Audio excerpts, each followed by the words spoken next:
ಸಣ್ಣ ವಿಷಯಗಳಲ್ಲಿ ನಂಬಿಗಸ್ತನಾದವನನ್ನು ದೇವರು ದೊಡ್ಡ ದೊಡ್ಡ ವಿಷಯಗಳಲ್ಲಿ ನಂಬಿಗಸ್ತನಾಗುವಂತೆ ಮಾಡ್ತಾನೆ. Hallelujah.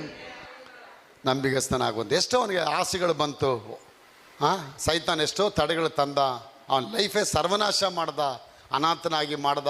ಸ್ವಂತ ಮನೆಯವರು, ಸ್ವಂತ ಅಣ್ಣಂದಿರು ಅವನ ದ್ವೇಷ ಮಾಡಿದ್ರು.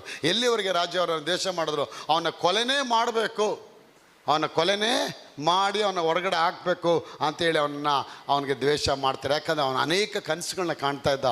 Because he was so beloved to his father, he was so close to God, he had a close intimacy in the Lord's presence. Always he was praying and he was pleasing the presence of God. ದೇವರ ಚಿತ್ತವನ್ನು ನೆರವೇರಿಸೋದಕ್ಕೆ ಆತನು ಯಾವಾಗಲೂ ಆಸಕ್ತಿ ಉಳ್ಳವನಾಗಿದ್ದ.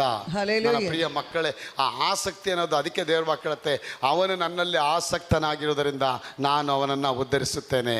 ಅವನ ನಾಮವನ್ನು ಅರಿತವನಾಗಿರುವುದರಿಂದ ಅವನನ್ನು ಇಕ್ಕಟ್ಟಿನಲ್ಲಿ ಹತ್ತಿರವಿದ್ದು ಎಲ್ಲ ಕೇಡುಗಳಿಂದ ಅವನು ತಪ್ಪಿಸಿ ಕಾಪಾಡ್ತಾನೆ. ಆಸಕ್ತಿ ಮತ್ತು ದೇವರ ನಾಮನ ಅರಿವಿಕೆ.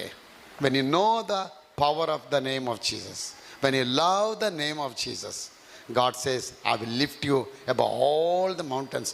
ಎಲ್ಲ ಬೆಟ್ಟಗಳಿಗಿಂತ ನಿನ್ನನ್ನು ಮೇಲೆ ತರ್ತೀನಿ ಅಂತಾರೆ.